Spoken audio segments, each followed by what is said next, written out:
A 5-year-old child full of life and potential was sold for $2,500 to a guy with a troubled background. Her aspirations of being a princess evaporated in an instant. This is not a tale for the faint of heart, but it ought to be shared. Kamarie Holland was only 5 years old, a youngster with hopes and innocence that should have been safeguarded by those who were meant to love her the most. Instead, her mother gave her over to a guy whose life had been marked by violence and cruelty. In exchange, she was removed from the planet permanently. What happened to Kamarie is more than a tragedy. It is a betrayal at its most basic. It's about a mother who failed her kid in the worst manner conceivable. It's the tale of a guy with a criminal record who should never have had contact with children, but did because the system failed to see the warning signals until it was too late. I honestly hope I didn't have to bring this up again. As we travel through this heartbreaking case, we'll see it from several perspectives: the bereaved fathers, the detectives who put together the facts, and the unsettling reality of Kamarie's existence before it was cut short. Every narrative has common feelings that we can all relate to, such as dread for our children, bewilderment that someone close to us could betray us, and sadness when the innocent are taken away too soon. While this case is upsetting, it is critical that we confront it, because only by identifying these tragedies can we begin to protect those who are unable to defend themselves. Kamarie's tale is one that cannot be overlooked. Welcome to Unseen True Crime Stories HQ.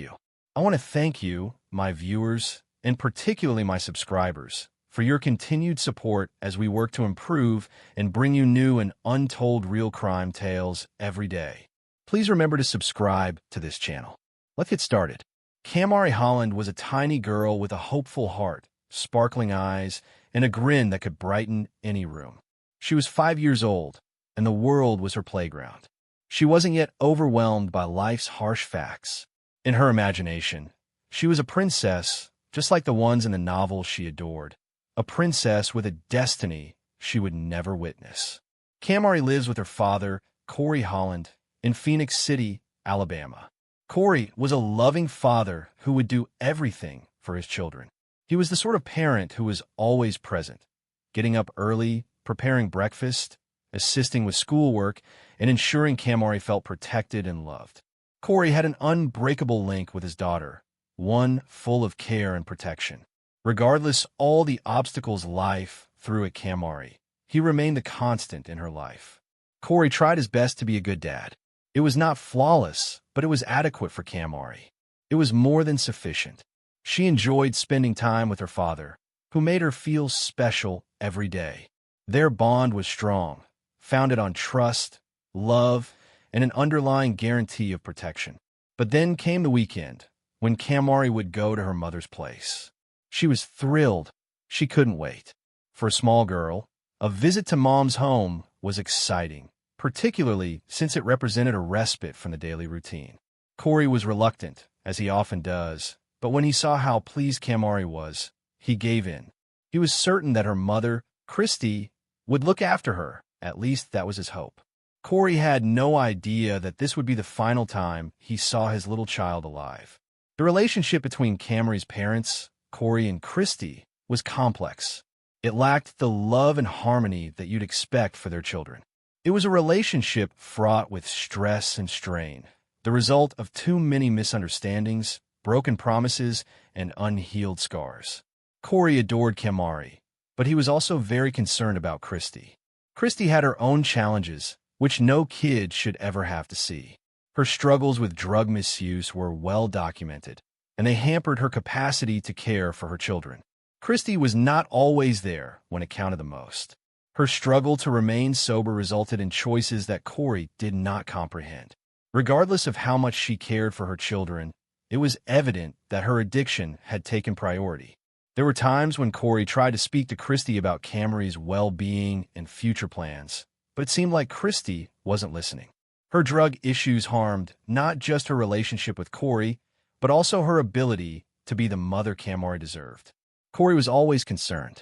He understood Kamarie's need for a steady setting, something Kristy could not always supply. Despite this, Kamarie let Kamarie leave with Kristy that weekend. He noticed how excited Kamarie was at the prospect of spending time with her mother, and he hoped and prayed that things would be different this time. What was supposed to be a weekend visit turned into a nightmare that no parent should ever experience. However, at the moment, all Corey could think about was his daughter's delight, not the tragic events that would occur only hours later. It was December 12th, 2021, a Sunday, and the day should have been like any other. However, for Corey, it was not just another weekend. It was the day he had to make a choice he'd live to regret.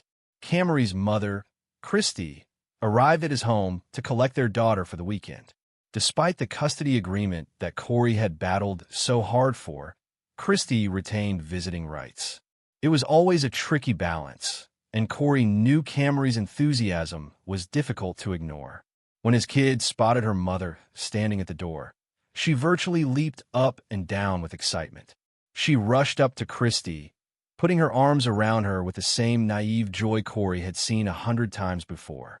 As Corey watched them, he felt a weight on his chest and a familiar sorrow in his heart.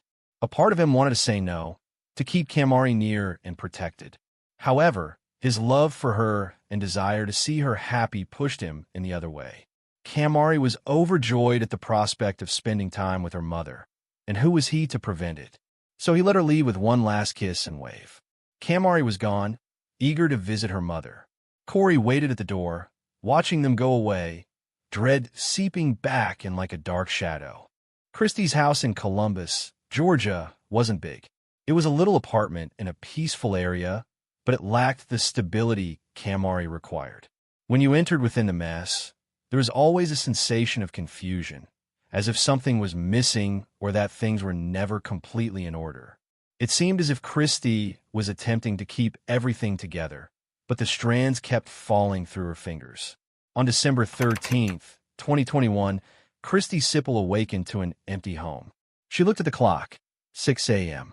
Her first thought was of Kamarie, her young child, who should have been there, securely tucked into bed. However, when she entered the living room, she saw something was wrong. The entrance of the home was wide open, and Kamarie had left. Panic set in. Kristy hurried around the home, looking for any sign of her daughter. Nothing. There was no indication of struggle, no trace of Kamarie's whereabouts. Only an unpleasant sensation that something was very wrong. Kristy called 911 right away, her voice quivering as she reported Kamarie missing. "My daughter is gone," she said. "I woke up and she was just gone."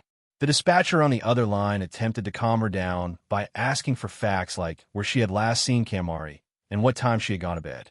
Kristy relayed the narrative as best she could, her words hurried, frenzied, and riddled with uncertainty. She wasn't sure what had occurred. Kamarie was present when she fell asleep. How could she suddenly vanish? However, as the cops arrived, the situation grew more difficult. The Columbus Police Department responded quickly, but something didn't seem right. Officers searched the neighborhood around Kristy's house, but there were no quick leads, no evidence of a break-in, and nothing indicating an abduction. The issue gradually escalated from a missing youngster to something more concerning. Phoenix City officials were summoned to help, and a task force was quickly constituted to conduct an investigation. The investigation went rapidly, with Columbus police and Phoenix City officials working together to track every lead. Phone records, security video, and interviews with neighbors started to reveal a different story. Kristy's story that the door had been left open and that Kamarie had fled throughout the night did not stand up. However, the breakthrough occurred when detectives linked Kristy to a guy called Jeremy Williams. He was a familiar name to them. Williams lived in Alaska in 2005, and his background was chilling. He was accused of killing his own daughter, but there was never enough evidence to bring charges. And it did not end there. In 2009, while residing in Phoenix, he was accused of molesting a 3-year-old kid, but the case was dismissed owing to a lack of evidence. Williams had a habit, a terrible past that kept returning to torment him. As the pieces started to fall into place, Kristy's tale got more difficult to believe. Investigators discovered security video from adjacent cameras that showed Kristy and Jeremy together on the night Kamarie disappeared. It wasn't simply a casual acquaintance. There was a deeper connection than Kristy had first led them to think. This wasn't the first time her judgment was called into question. Then came the most unsettling aspect of all, Kamarie's toys. The day following her daughter's death, Kristy was observed collecting Kamarie's belongings, including her treasured toys, and giving them to a local charity. It was a strange move. Parents who have just lost a child are unlikely to hurry to give up their kids' items, particularly while their loss is so new. This move alone sparked suspicions, throwing an even worse light on Kristy's participation. Kristy's criminal history simply contributed to the mounting evidence. She has a history of legal problems. In 2018, she was charged with child negligence after her infant tested positive for methamphetamine. And the allegations did not end there.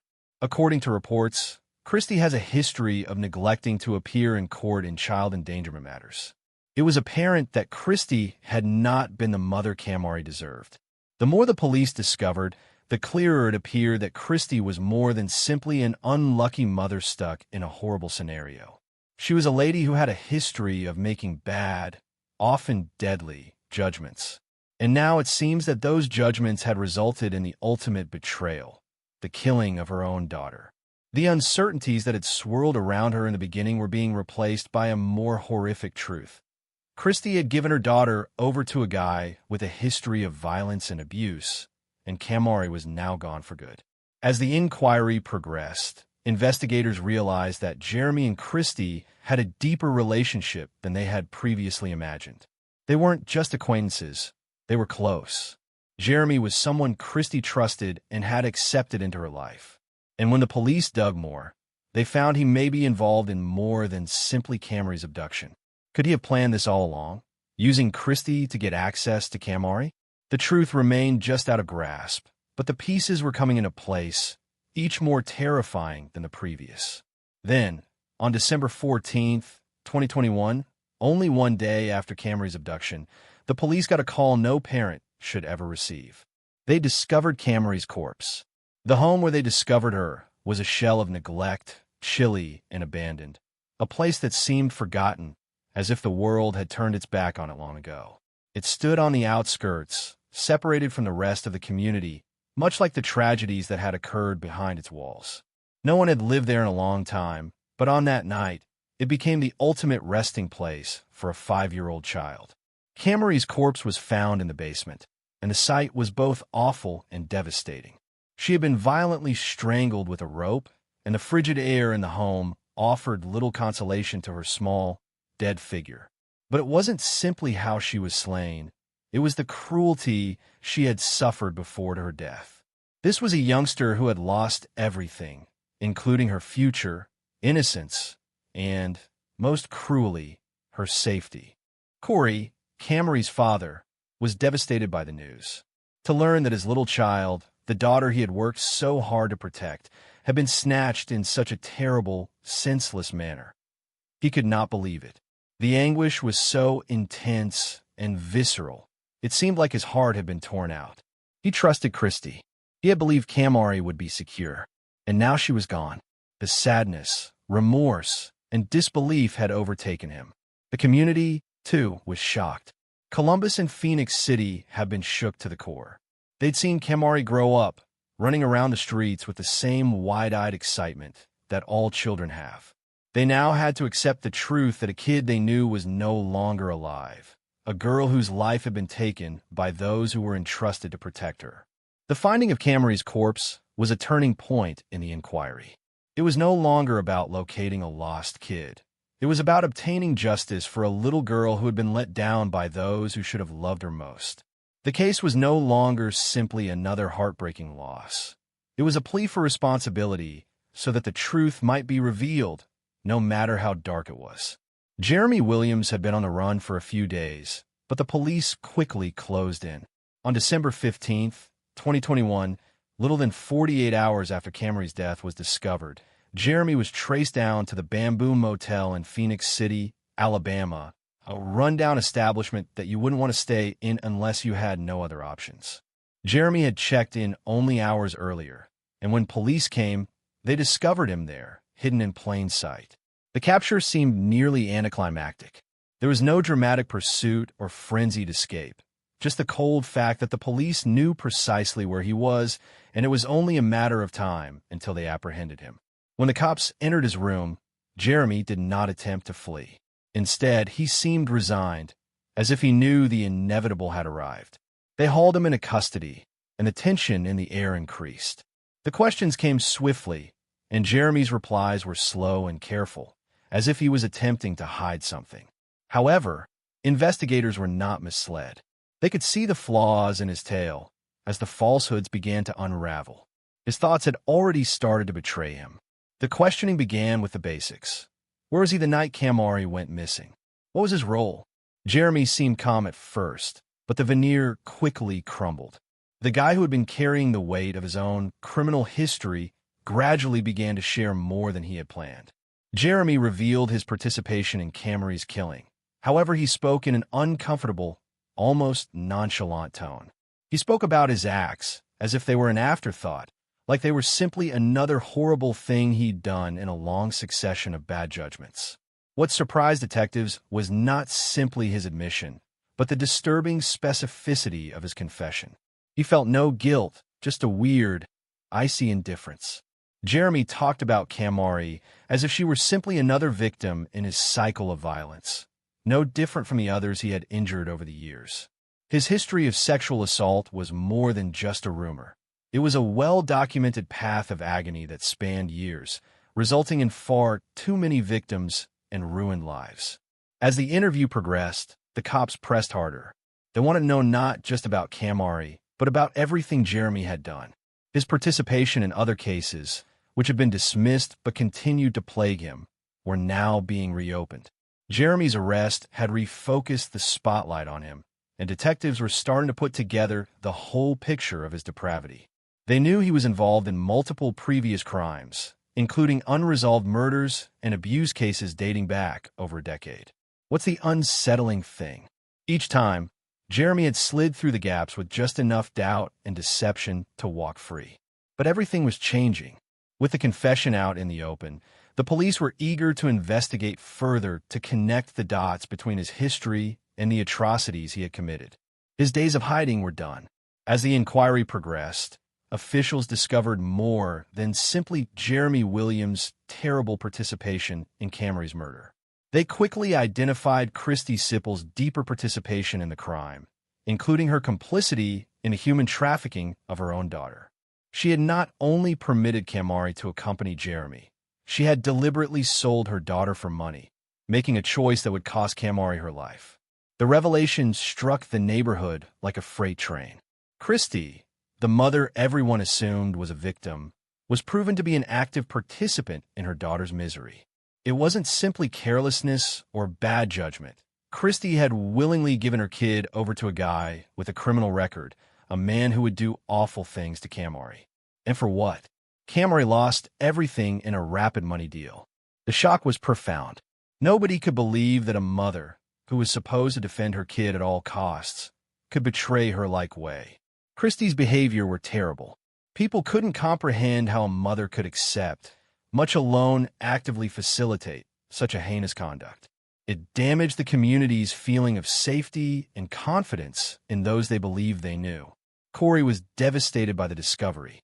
For months, he thought that Kristy's inability to care for Kamarie was due to her addictions or circumstances. But realizing that Kristy was implicated in Kamarie's killing, the woman who had once sworn to love and protect her, was a crushing blow for Corey. The father who had spent his whole life trying to safeguard his daughter now confronted the awful realization that the same lady he had previously trusted with his kid had played a direct part in her death. He was outraged, but anguish engulfed him. How could he ever forgive Kristy for what she had done to Kamarie? Could he ever imagine the death of a daughter at the hands of her mother?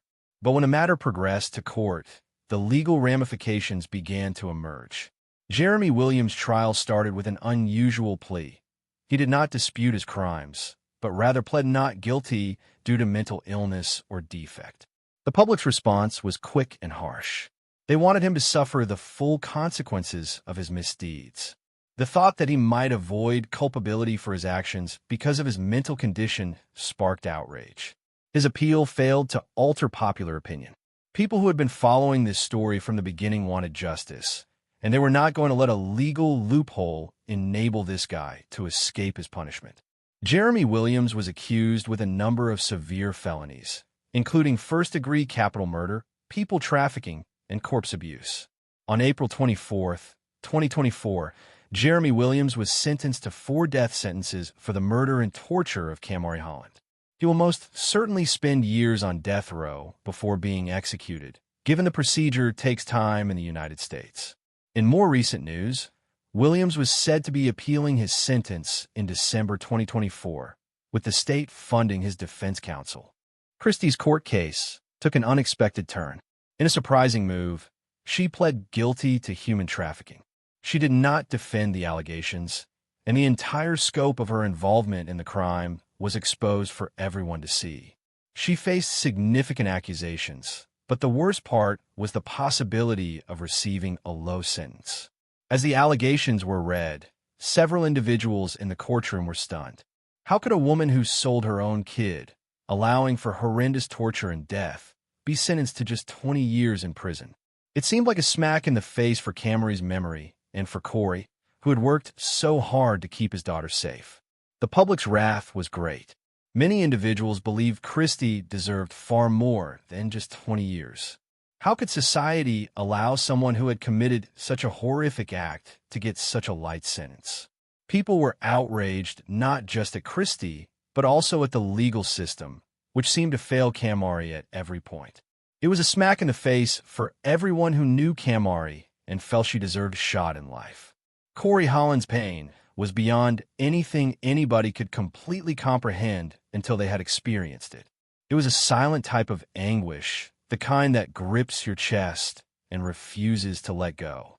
The loss of Kamarie was like a void that could never be filled, and every day, Corey felt the weight of his choice to let her go to Kristy that weekend. He had always been a devoted father to Kamarie, doing all he could to provide for her and make her feel secure. Despite his best attempts, he couldn't stop himself from wondering, what if I had kept her with me that weekend? What if I hadn't let her leave? It wasn't only his daughter's death that hurt. It was the weight of knowing he had let her down when she needed him the most. That voice would not cease. That guilt would always remain, no matter how hard he tried to go on. As the trial faded and the legal processes concluded, moral problems remained. How could a mother betray her child? How could Kristy Siple, who should have been Kamarie's guardian, allow such atrocities to happen? The mere concept seemed difficult to comprehend. A part of us want to think that people are born good, that everyone, deep down, has the ability for love and kindness. Kristy's actions, however, did more than shock the community. They called into question that notion. Could we ever know why she did what she did? Or was she just wicked, unable to recognize the harm she was doing? As the narrative of Kamarie's life concludes in tragedy, we are left with the terrible question: how can we prevent this from occurring again? How can we safeguard the most vulnerable children among us from those who would exploit, damage, or, in the most horrific scenario, sell them for a price? The solution is not simple, but it begins with raising awareness, ensuring that these crimes do not slide through the gaps of the system, and demanding better for our children. Kamarie's life was full with possibilities, love, and pleasure. She was a princess in the making, full of hope and aspirations. Those who were supposed to safeguard her took her life and broke her innocence. And when we reflect on her tale, we recall the youngster who had so much to offer a little girl who never got the opportunity to see her goals realized. We remember Kamarie Holland not as a victim, but as a light that will always shine in the hearts of all who loved her. In 2021 alone, Georgia received 106,948 allegations of child abuse and neglect. Over 9,800 instances were verified, while an additional 38,800 children received alternate answers, such as family support programs. What's even more distressing is that 64% of these incidents were caused by neglect, implying that parents or guardians were not only failing to safeguard their children, but also leaving them unprotected with no one to intervene. This is not simply a state matter. It is a communal issue. Let's concentrate on Columbus, Georgia, the city at the heart of Kamarie's narrative. Muskogee County, which includes Columbus, had 1,870 allegations of child abuse in only 1 year, impacting over 1,600 children. The incidence of maltreatment here is greater than the state norm, at 30.9 per 10,000 children. That means more children are harmed, and more families are ripped apart. During that period, 184 children were taken from their families, many of whom were neglected or faced the perils of drug misuse. But this is about more than numbers. It is about the children, the genuine faces and futures behind the statistics. The reality is, things can be improved. There are methods to prevent catastrophes like this from occurring. Education and resources are crucial. Giving parents the skills they need to raise healthy, happy children is vital. We can avoid situations like these from worsening by providing mental health care, drug addiction treatment, and parenting assistance to needy families. But it does not end there. It is also about improving the system so that Child Protective Services can react more quickly, efficiently, and with greater resources. It is about ensuring that every kid is safeguarded, not only those who are presently in danger, but also those who may be at risk. We cannot afford to be inactive any longer. We remember Kamarie Holland not just as a victim, but also as a representation of all the children we must safeguard. Her hopes, innocence, and potential had all been robbed from her. However, her tale is about more than simply grief. It is also about what we can do to ensure that future children do not suffer the same fate. Kamarie was a small girl who wanted to be a princess. And although her life was brutally cut short, we owe it to her and other children like her to make their futures better. What are your thoughts on this case? Let us know your opinions in the comments area.